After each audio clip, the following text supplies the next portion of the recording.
Ceux qui marient en Azaranaché, qui ont vu sur l'élo, à côté d'un ange Gabriel, je crois qu'il devait avoir une grande église. Mais pourquoi Marie a tika la côté a été l'élo? Et Christ a tika et kotika et peu parmi bantomate. Et moi c'est athée à mi-balité. Athée à mi-balité. Nalingina lobana nabato mususu bazali ko contredire apôtre Paul. Si apôtre Paul était soumis par le Saint-Esprit et il dit que moi c'est athée.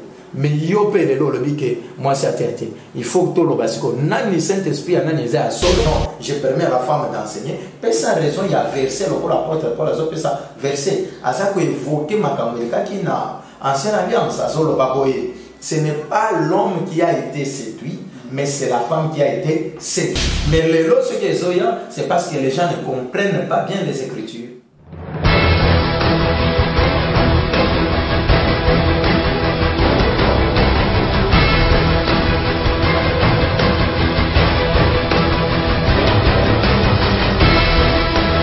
Et n'hésitez pas non plus à liker la vidéo et d'activer la cloche de notification. Voilà. Bienvenue sur votre émission à Kabod, là où vous êtes, là où vous nous suivez bien, c'est bien et bien votre émission Kabod, là où vous êtes. Aujourd'hui, nous avons reçu pour vous un homme de Dieu dans lequel nous allons parler sur un thème autoponie parce que témoins nous ont créé la confusion aujourd'hui dans l'église Lelo. D'ailleurs, il va se présenter dans notre micro. Boitard Pastor. Boitard. Boitard Pastor, est-ce que vous pouvez vous présenter le peuple de Dieu si Kakan Bazali, Bangope, Ba, Yeba, Papa Nabiso? Ok, na Bengami, na Congo, il y a prophète Isaac Kalemba. Nazali Kokamba, église, il y a assemblée chrétienne de la dernière trompette, na populaire. Si vous allez les lots, sur le ministère de la femme est-elle biblique? Les autres hommes, maman pasteur, maman docteur, évangéliste, maman apôtre, Bazali, partout dans le monde, les lots, pasteur Isaac avec le prophète Isaac, nous allons essayer de développer. Est-ce que le ministère de la femme est-elle biblique? Pasteur Isaac, le prophète, est-ce que vous pouvez expliquer Bisso, que veut dire le contexte ministère selon la Bible? Ministère selon la Bible, elingi kolobake eza lotom tomosala nzambe oya pesi. Problème à liboso, il faut comprendre le ministère, tous un ministère de la parole, tous un ministère au la charge. Par exemple, les évêques va exercer comme ministère nabango, tous on a badia que baza exercer ministère nabango. Mais ministère zana deux formes, tous un ministère local à takolotom ou combiné ou ils ont lié par rapport à la parole de Dieu, mais tous un ministère que vous avez la charge, ou ils ont la charge, tous au monde pour la diacre, puis tous au monde pour la ancien. Moi ils ont lié par rapport à la parole, tous au monde le ministère de la parole, le pasteur, évangéliste, prophète, docteur et apôtre, ou ils ont lié par rapport à Oyonzambe, après c'est pas ya basalinae. To base. Il y a ministère, c'est le Seigneur. Base, il y a des dons, par exemple, les dons de prophétie, les dons de guérison, les dons de miracles, c'est à partir du Saint-Esprit. Et diversité d'opérations, ça c'est Dieu qui donne la forme où une opération peut s'opérer d'une manière ou d'une autre. Oh, yonde zalaka makamingi de maka confusion parce que kabatumusus bakoy bisaye que moi ça dans le Saint-Esprit. Le Saint-Esprit ce n'est pas pour le ministère, mais le Saint-Esprit c'est pour les dons. C'est pour les dons. Parce que comme on a dit que moi, ça a le même Saint-Esprit au Mobali Pazouaki. Oui, nous avions tous reçu le Saint-Esprit, mais comme on a que Paul a précisé que le Saint-Esprit est pour les câbles. Mais comme on a que les ministères, ils ont un problème à Saint-Esprit, c'est le Seigneur lui-même. Azali Koya Komita, il s'appelle un peu ça Moutolotomo, Yakoba Côté. Le femme, ou bien la femme ne peut pas enseigner, ou bien la femme ne peut pas être prédicateur, la femme ne peut pas être pasteur, la femme ne peut pas être apôtre, la femme ne peut pas être prophète du ministère et consort, papa, prophète Isaac. Dans la Bible, c'est lui qui nous a parlé sur les ministères. Paul le babenga pasteur, babenga évangéliste, babenga apôtre, c'est l'apôtre Paul. Vraiment. On peut remarquer même Pierre, balobela kasi le ministère. Mais celui qui a yeko tia moboko otali sa ministère, l'olenge kana singeleza, l'olenge kana o église singele tambola c'est l'apôtre Paul. Mais apôtre Paul tant azo komana mukanda na ye et pas à Timothée. Na Timothée il y a mukanda liboso ya Timothée chapitre 2 tokobana na verset 9 tozokita na verset 15. Na verset 15.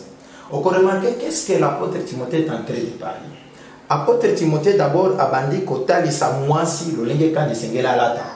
Singela lata d'une manière décente, il ne faut pas azalana makambo bongisa kaka libanda te ami bongisa pe na kati.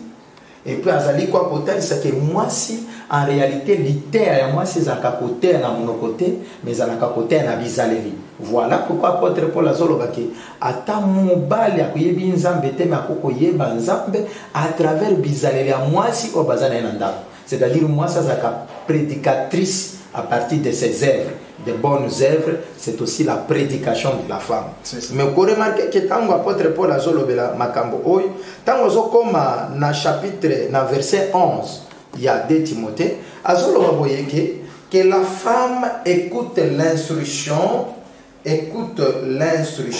en silence avec une entière soumission.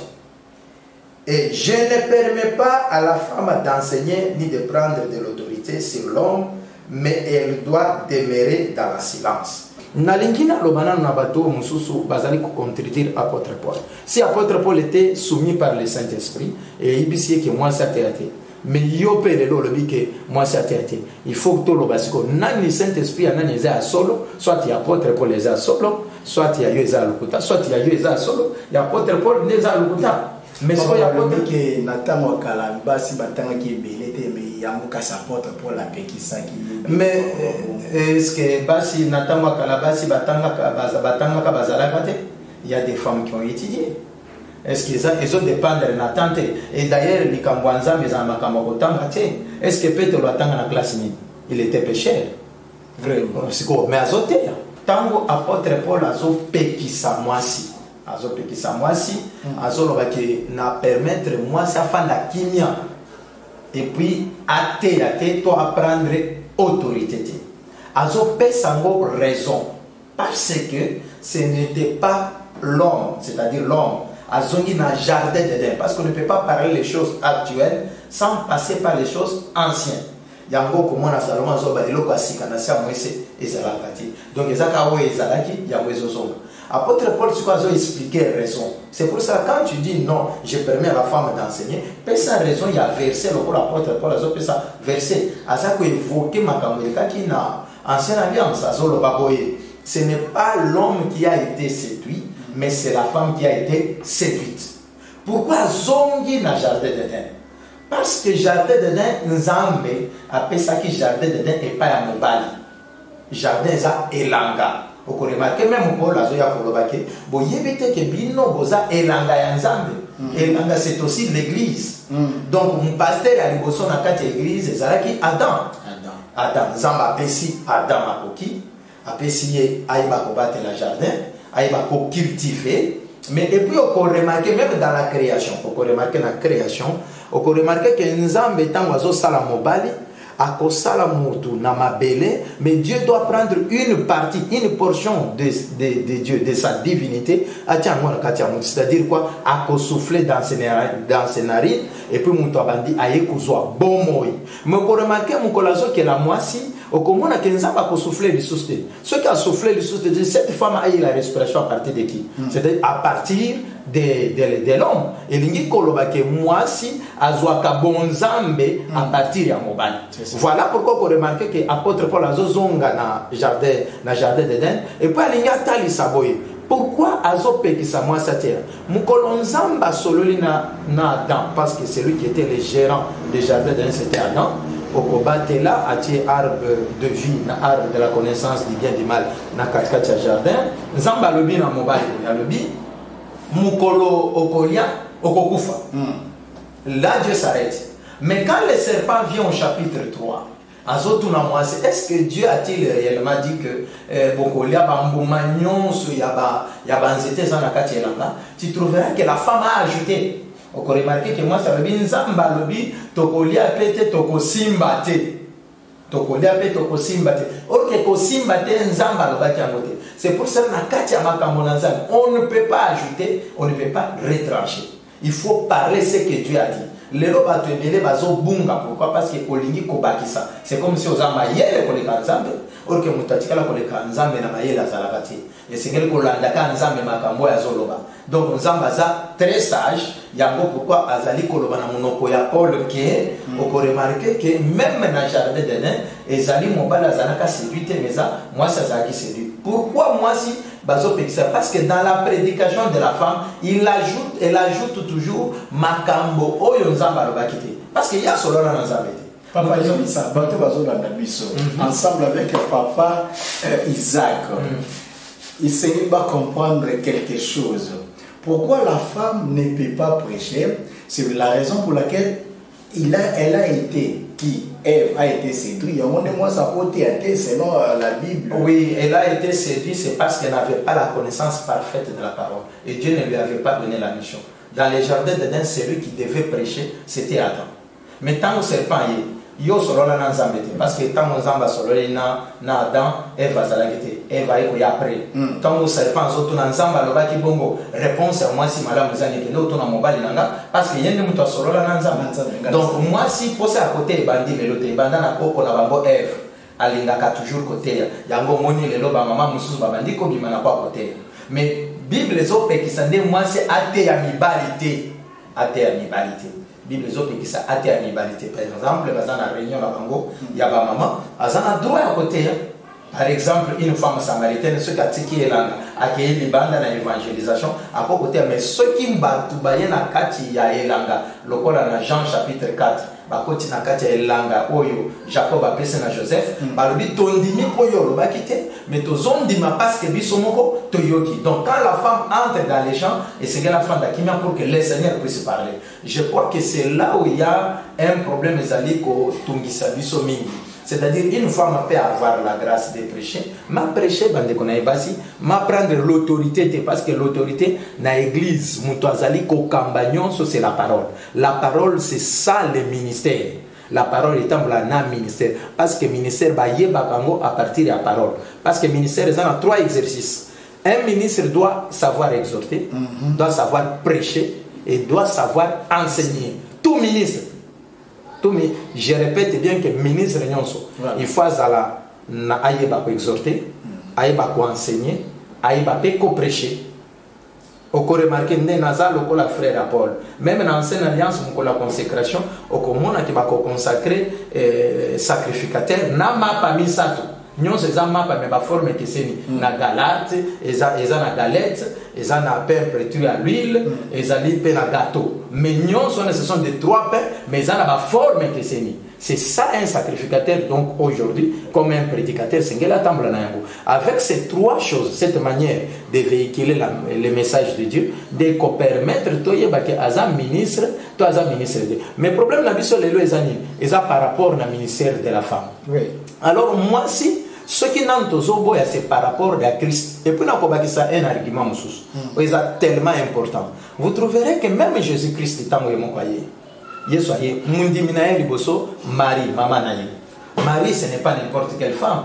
C'est la femme qui a salué l'ange Gabriel. Ceux qui marient en Azaranaché, qui ont vu sur l'élo, à côté de l'ange Gabriel, je crois qu'il devait avoir une grande église. Mais pourquoi Marie a tika la côté à Titi l'élo et Christ a tika parmi les tomates? Est-ce que Christ a zala qui peut monter à Pona Kakaka? Pourquoi pas Christ a tika? Parce que parmi ses disciples, il y avait aussi des femmes. On va leur soutenir. Mais Bassignon soit toutes les femmes qui étaient avec Jésus-Christ, il n'y a pas une femme qui avait le ministère. Pour qu'il y ait un ministre parmi les 12 apôtres. Si Dieu voulait ces choses, il fallait qu'il y ait un Christ. Il y a encore remarqué, même tant que Thomas va dire que on remarqué que le ministre a moins ça quitté. Mais ce que c'est parce que les gens ne comprennent pas bien les Écritures. Et puis, nous avons ce qui nous a c'est parce que ceux qui jardin et à partir de la femme. Je vais dire l'église, ceux qui satan à partir parce que la femme c'est une être faible. Ce n'est pas moi qui le dis, c'est la Bible qui dit. Donc Zamba dit que moi c'est faible par rapport à l'homme. Ça, c'est l'écriture qui dit. Il y a beaucoup de lingaka koloba makambo tozo kanisate, mais toloba c'est que les écritures, ezoloba nakati nyamakomi. Merci vraiment, pasteur Isaac, le prophète de son état. Oui, vraiment l'éclaircissement, aux en nulle part sur Bird Télévision, l'émission de nos Kabod. Ici, vraiment, maman Clément, maman Anita Mpia, Bazali, maman Oza Sophie Bazali, vraiment, bazo notez bien Makambo, yo papa Nabiso, Isaac, Azol Belabiso, selon le ministère de la Femme. Au bon papa, Isaac, donc on appelle l'autorité selon la Bible, c'est quoi? Qui veut dire l'autorité selon la Bible? L'autorité, premièrement, c'est le pouvoir. Eza pouvoir na kobandana na ebande. Il y a autorité. On peut remarquer que le mot autorité, première fois, il monani na Genèse, dans chapitre 41, verset 38, tant où Joseph. Parce qu'il vit à Joseph, il y a 3 parties. Tous les hommes à Joseph, au balade Sakarié là-bas, il y a Bolingo. Après ce temps-là, Joseph a coquillé Kokota na Katia citerne. La prison, c'est le temps d'humiliation. Après, tu vois comment Joseph a se retrouvé dans le royaume. Dans le royaume, c'est là où Joseph doit exercer son travail. C'est ça. Mais travail n'est encore que ça. Après avoir interprété une doto à Pharaon, Joseph et Sengeli a sangisa ba bleu. Oye kobima na période d'abondance, à Osala Makambonyon sont sur l'autorité de Pharaon. C'est ça. Donc même Kokaba, Kobomba blé, na Kokaba, c'est là où le mot autorité est bandé. Donc on comprendre que blé aujourd'hui, c'est ce qu'on appelle la nourriture comme la parole. Donc ce qui t'ont mis en bon atteint un sur l'autre, on comprendre que l'autorité d'abord, c'est le ministère de la parole. Parce que l'Église et kamba makana lilobananzambe lilobananzambe ezana ba ministre na ye. Voilà pourquoi tous le baké baza ba autorité. Mais on remarque que dans Deutéronome chapitre 1 verset 15, on remarque que tant nzamba zoloba na Moïse okopona batu nyonso baza na bwanya pe mayele o bazali na autorité pe ba chef de 50, ba chef de 100. C'est-à-dire tant bazoloba autorité za mokambi. C'est ça. Tozonga sikona jardin d'Eden. Nana zalaka mukambi zalaka Adam, to zalaka Ève. Donc on peut comprendre que mukambi na kati jardin d'Eden et zalaki Adam. Yango comment bazo yebisa que tu domineras les colonnes na banyama, tu domineras. Donc muto bandaki ko dominer sur toute chose, c'était Adam. Si ko soki to ko memwalelo jardin lokola elanga, lokola église. Qui a l'autorité, c'est l'homme qui a le ministère. Parce que ça a montu, mobile à cause de la mobile, mais ça a un ministère. Mais ça a mobile. Parce que mobile, non, ça a un ministère à parole.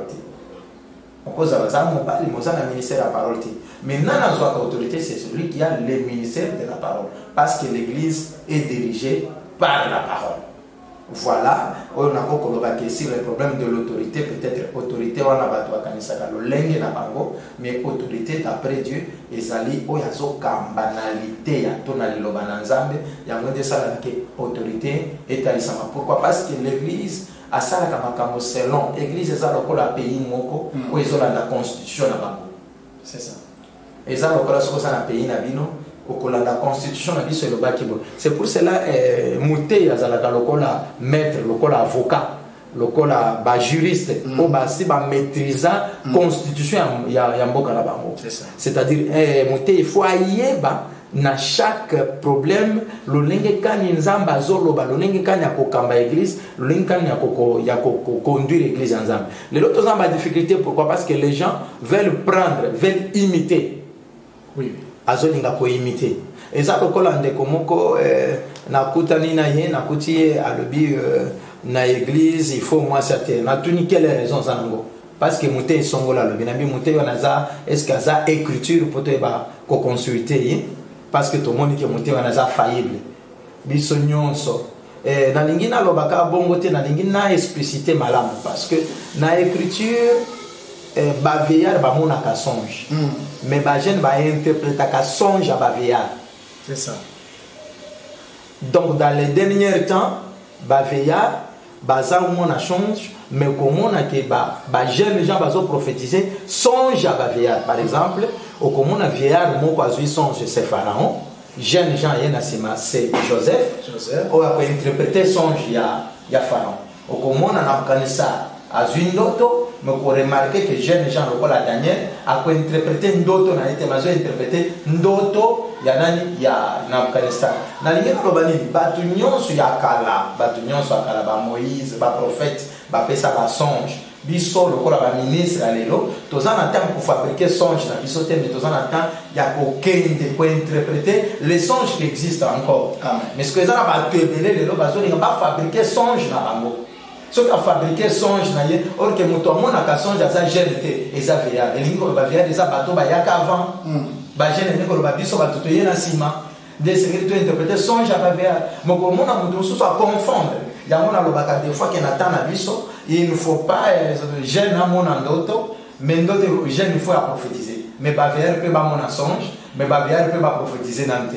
Dieu nous a fait comme ça pesi bango ndoto mais appeli bango explication est qu'on peut savoir pour te expliquer makambo yo ba Moïse ba Esaïe ba Roba ba Élie ba prophète nyonso akala tout ce qui est écrit dans la Bible on remarque même jusque les apôtres au batambola qui na Jésus afin que toi va interpréter makambo na bango. Voilà un peu ce que nous pouvons dire sur l'autorité.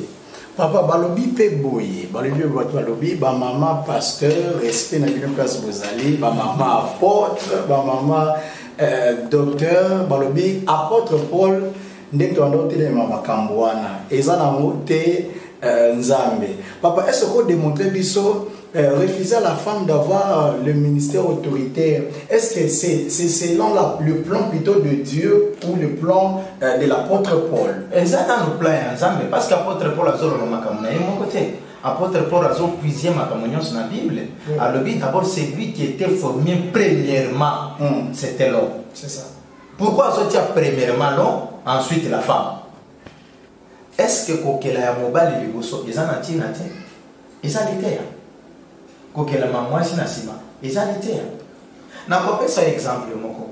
En réalité ba berger ya basi bazalaka na bamboka mopaya. Mais na kati ya famille ya Abraham te. To na libota Abraham. Démonta mon na kokoloba ke oko remarquer que Jacob tangu ikomi ngonga ya kokende kobala azaki Jacob azaki mwana Isaac bayebise kende kobala na mboka na biso mwasi tangu akoya kokoma na elanga isika kokuta ba berger bazaki na 3 troupeaux na bango bazozela ngonga ekoka po bafungola libulu ya mai po de façon que ba brebis bamela oko remarquer que Rebecca plutôt Rachel Rebecca te Rachel s'il vous plaît Rachel azalaki berger ayena ba troupeau ko remarquer que Jacob a fongoli bula maya melisi ba meme de ba keina bango epa ya papa ya Rachel là-bas moko remarquer que depuis ba kutana na Jacob Rachel azalaka lisusu berger te donc on remarquer que ceux qui azaki berger na Mésopotamie mais ceux qui a commis na mboka ya ba Abraham na Kana kuna berger mwasi azalaka te. Donc la ligne lobaki ba berger ceux qui bazali ba docteur ba prophète ezana na Mésopotamie mais na église ya nzambo yebi makomi berger ya mwasi ceux qui amoni Jacob aye il faut atika ki berger pour Jacob azomusala ba même ba se multiplier ba tende liboso. Merci papa prophète Isaac vraiment nalase nanda kosiko zali tu es vraiment béni oza vraiment ya kopambolama. Siko papa Isaac tento tuna boye ba maman musu baza ba maman pasteur ba maman docteur respect na bino ba maman évangéliste esika bazali est-ce que bakotika pe azo atika église lokola ayo kipe aza convaincu na parole yo na à travers cette émission Carbone akotika pe église avec nga depuis lelo na tiki na ngai parce que na moni ke ministère eza pona ngate papa prophète bon eza kolanda molimo mosantu mwana na nzambe ayebaka kondima amen na vérité mais oza mwana na nzambe te aza enflé d'orgueil akokate Parce que tous a raison mon côté en tant que bateau. Par exemple, le prophète Isaac n'a raison mon côté à Kobo et moi si à terre. Parce que ma camarade mais un gars qui est c'est ça. Mais ceux qui n'a pas bongo n'a pas par rapport aux écritures. Parce que le Luandais est ici. Nga lokola monté parce que serviteur nyonso azalaka fidèle et pas ya maître. C'est comme les serviteurs le plus ancien d'Abraham. Ata accueilli à Komi na Mésopotamie par le Rebecca, a koloba makambo na yete makoloba makambo amone na ndako Abraham, a expliquer Abraham, a expliquer Isaac. Je vais dire que serviteur a expliqué à Nzambe, a expliqué à Jésus, na richesse nyonso amone pas Nzambe. Donc à koloba makambo ezo comme na yete. Moko remarquer que batu mususu baloba makambo par rapport na sentiment na bango. C'est bien peut-être ceux qui m'accusent n'a pas raison parce qu'ils pensent qu'avoir le Saint-Esprit, parce que cause le Saint-Esprit, ils ont vérifié que le Saint-Esprit, c'est les Écritures. Ngana lobaka que ceux qui ont salé les cambo, oyo makomi ezali kopesate Saint-Esprit na yona ezaya lokuta ezali banda. Parce que Saint-Esprit faut tout ça makomi. Ceux qui aussi makomi on a de nimi que ça Saint-Esprit otami et pas dans Nzambe. Mais ceux qui ont le Saint-Esprit oyo ezali ko contredire maloba na Nzambe, je ne pense pas que ce n'est pas le Saint-Esprit. Parce que les loba tebele bazo sala makambo. Et ça ka ba cité to zana mibale pe bazo bakomi ba passer na courage. Aux autres la pesa oyo aza passer par courage. Et puis, ils ont base sur par courage parce qu'ils ont zélé. Mais je dis qu'il y a les servantes de Dieu. Les servantes de Dieu, c'est-à-dire, moi, c'est à cause de la don pour prophétiser. Moi, c'est à cause de la don, il y a guérison miracle. Azo semble la bateau, azo pique. Moi, c'est à cause de les dons. Les dons, c'est pour tout le monde, et la femme, et pour l'homme. Mais les ministères. Oui. Non, l'autorité, c'est la parole. L'autorité, c'est la parole qui dirige. Parce qu'à cause de la don de guérison. Impose les mains sur les malades, et les malades seront guéris. Tant que vous avez pour guérison. Mais maintenant, c'est l'autorité, ce qui prend l'autorité, c'est la parole. Parole de ce que l'idée de diriger makambo nyonso. Ce que comme quand on va l'idée, moi c'est afandi ayoka. Mais tu dis tout le bâté que moi c'est à cause de l'ensemble. Moi c'est à cause de l'ensemble na ba limite na ye. Donc l'église ezaka eloko moko nzamba tia ba limite mutu na mutu aye ba lonenge kani ya kosala selon limite na ye. C'est que ceux qui mutu aye ko respecter limite na ye qui au delà, yeba ko zapela makambo nzambe lisusu. Yeba ko zapela makambo nzambe lisusu te. Si vous allez vraiment mon frère, moi, Félicien Mbima et Feli, Neski Kabengu, Bozo l'a bien vraiment cette émission. Alors, Boza vraiment satisfait. N'a pas réponse au papa Nabiso vraiment Isaac Kazo, comme Magnola vraiment Bible parlait du Saint-Esprit. Alors, papa Isaac, tu as appelé à Mutuna Oyo, tu as bongo que la femme, rôle dans une église et cause à l'anime, rôle dans réellement cause à l'église. Par rapport à Moussala ou par rapport à Nini? Par rapport à Moussala et à Nzambe. Moi, si, parce que j'ai vu que Tozana Bassi, il va prophétiser dans la Bible. Tozana Bassi va soutenir Christ dans le bon. Ce sont des servantes. C'est ça. Tozana Bassi, il va causer un macabo. À cause d'un likabo, il y a parlé à langue, à cause d'un likabo, il y a guérison, à cause d'un likabo, songolo, nous avons tous les dons par le Saint-Esprit. Parce que le Saint-Esprit, c'est ça, il y a moins des bases à likabo. Ce que ça n'a likabo, il y a un peu de l'ensemble. À cause d'un peu de likabo, il y a un peu de ça, il y a un Le problème, c'est que dans l'ensemble, tant que sangani, tout ça, la culte, namibali, de moi, ça va être sauté. Mais ceux qui moi si baza bango na bango parce que et puis faut dire ceux qui baza na bango l'idée à nini pour la pesi bango parce que pour la zolo ba ke basi ya mikolo batangi sa basi ba jeune fille mukolo on par rapport à âge parce que kokola pour nanga ezali na connaissance alité de kokoli mona maturité spirituelle to komona ke bao bakoli batangi sa ba jeune fille koyeba kolinga mibali na bango kolinga bana na bango pe soins domestiques parce que ça va passer belé ba yimina no lolinga kolinga mobile na été kolinga bana na été donc yango na lobaka que moi ça ça na kolinga mais faut botangi ça y lolinga kana kolinga par rapport à ndenge batonso moi ça ça na kolinga te ka mobile na moi si pe ayo kola lolinga kani ya kolinga mobile na ye ya kolinga bana na ye ya kosala bisala c'est là où se trouve les problèmes donc moi ça ko sala à côté na lolenge na bango ya ba maman bazo lendisama. Et puis en dehors il y a culte, aza na capacité pe ya kosolola. Par exemple Priscille na Akilas basolola na elongo na Thomas Apollos, basolola na Apollos, tant basoleli na ye batalisi ye baptême du Saint-Esprit. Wana batangi na mwasi azalaki. Papa, selon la Bible, Priscille na Akilas, baza mwasi na mobali. OK. Olobi bien bazo tangisa. C'est que mwasi na ndo tangisa pas pour l'autorité du colonel. Ate atangisa ki na kati ensemble. Je ne permets pas la femme d'enseigner ni de prendre de l'autorité dans l'ensemble de saints. Papa, après tu parles je ne permets pas. Azolo na compte na yé, tozolo na compte à mulimo santo. OK, il faut que apôtre Paul tamazolo azoloba na mulimo santo.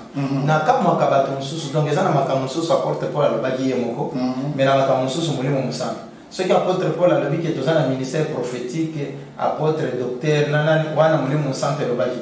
Ce que tu combines à côté oyo et zo spécialité au retranché au dit que wana ezalaki ye azoloba. Boko remarquer makambo ebela azoloba ngo même na sur le mariage na 1 Corinthiens chapitre 7. Mais azoloba, j'ai dit mais c'est le Saint-Esprit qui parle à lui.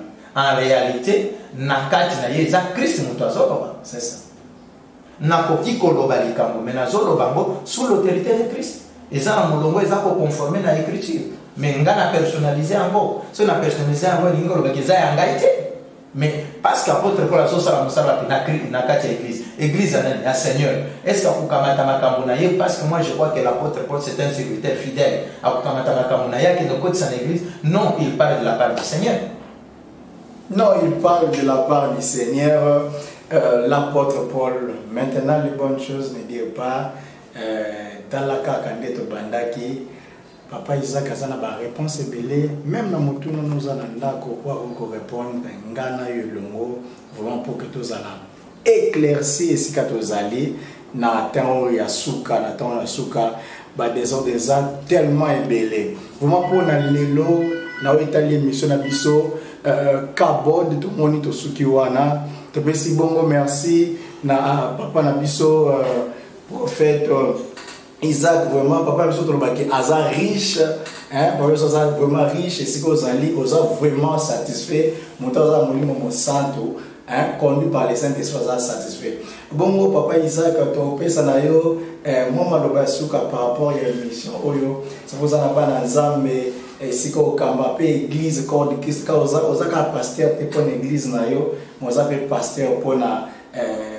bana nyonso nzambe liloba suka pona Italie mokola lelo pena émission oyo. Bon, liloba suka d'abord nazo pamola mana nzambe nyonso o babengami pona koyoka liloba nzambe pe pona kotosango parce que ba naningaki na lobaka ke toyebake biso bana nzambe to kamba makana mulimo musantu na liloba nzambe. Amen. Donc mulimo musantu est conforme seulement à la parole de Dieu. Donc elingi koloba ke bate ya makanisi na bangote mais bate ya makambo oyo ezako utama epana nzambe na yo yoki peut-être ko sala yo passe parce que vous êtes déjà pasteur, vous êtes déjà apôtre mais l'essentiel ko yeba vérité parce que vérité ba bomba kangote même matin en koko okondima keza bongo. Alors nalingi na pesa la batu nyonso bote ba yebinga parce que je suis un ministre dans le corps du Christ nazo pesa bana na nzambe nyonso bote na ba sambela ka na église nazo kamba